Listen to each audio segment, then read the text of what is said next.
미션 let's go 저 건물을 찾으러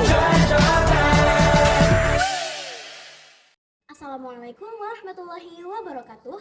Hai, saya Septiara Amelda, mahasiswi program studi Informatika dengan NIM 250504170.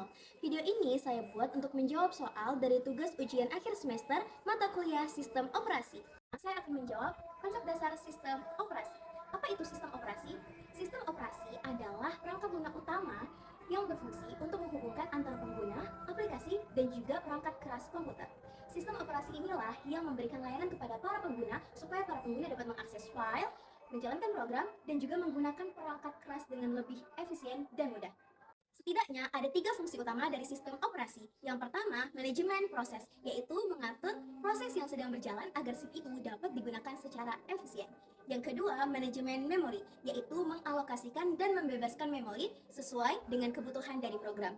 Yang ketiga, yaitu manajemen perangkat input-output, yaitu mengatur dan juga mengendalikan komunikasi antar perangkat input dan output seperti keyboard, mouse, printer, dan monitor, dan juga perangkat input-output lainnya. Pembahasan kedua adalah tentang kernel dan proses. Apa itu kernel? Kernel adalah inti dari sistem operasi yang bekerja langsung dengan perangkat keras. Semua permintaan aplikasi harus melalui kernel terlebih dahulu supaya komunikasi dapat berjalan dengan aman dan teratur.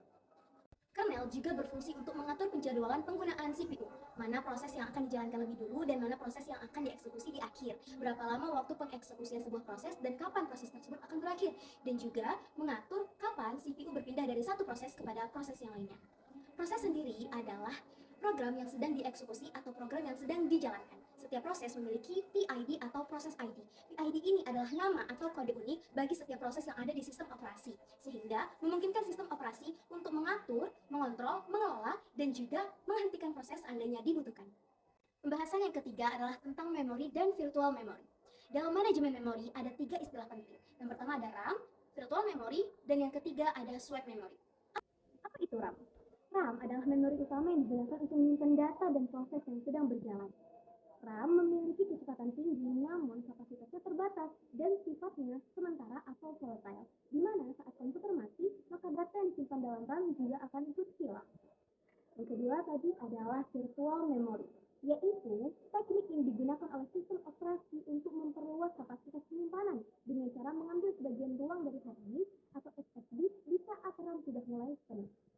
Yang ketiga, flash memory. Flash memory adalah tempat penyimpanan yang digunakan oleh virtual memory dengan cara memindahkan data yang sedang tidak aktif dari RAM ke flash memory agar RAM memiliki lebih banyak kapasitas dan ruang untuk menyelesaikan proses dan data yang sedang aktif. Meskipun komputer memiliki RAM dengan kapasitas yang besar, kita tetap memerlukan swipe memory sebagai cadangan seandainya sewaktu-waktu terjadi pelonjakan penggunaan memori secara tiba-tiba. Hal ini supaya sistem operasi dapat berjalan lebih stabil. Keempat adalah tentang virtualisasi. Apa itu virtualisasi? Virtualisasi adalah teknologi yang memungkinkan kita membuka beberapa sistem operasi dalam satu komputer fisik dengan menggunakan mesin virtual. Tujuannya adalah mengefisiensi penggunaan perangkat keras, kemudian mempermudah pengujian sistem operasi, dan yang ketiga adalah mengurangi kebutuhan komputer yang banyak.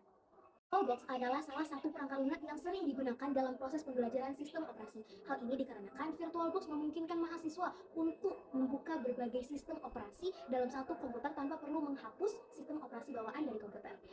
Ada 2 kelebihan dari VirtualBox yang saya temukan. Yang pertama, gratis dan sifatnya open source. Yang kedua, karena VirtualBox ini memungkinkan kita membuka berbagai sistem operasi tanpa mengganggu sistem operasi dari bawaan komputer.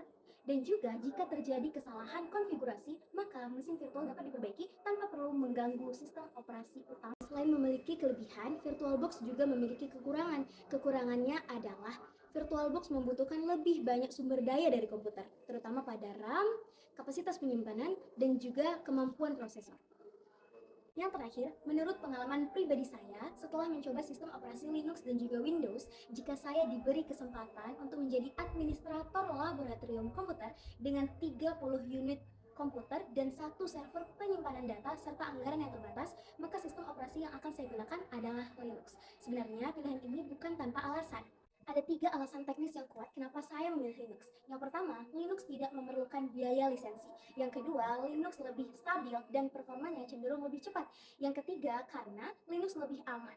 Linux memiliki hak akses kepada pengguna dan lebih sedikit kerentanan terhadap serangan malware. Oleh karena itu, jika harus menjadi administrator laboratorium komputer yang mengatur 30 unit komputer dengan satu server penyimpanan data dan juga dengan anggaran yang lebih terbatas, maka Linux adalah pilihan yang lebih stabil, aman, dan juga ekonomis.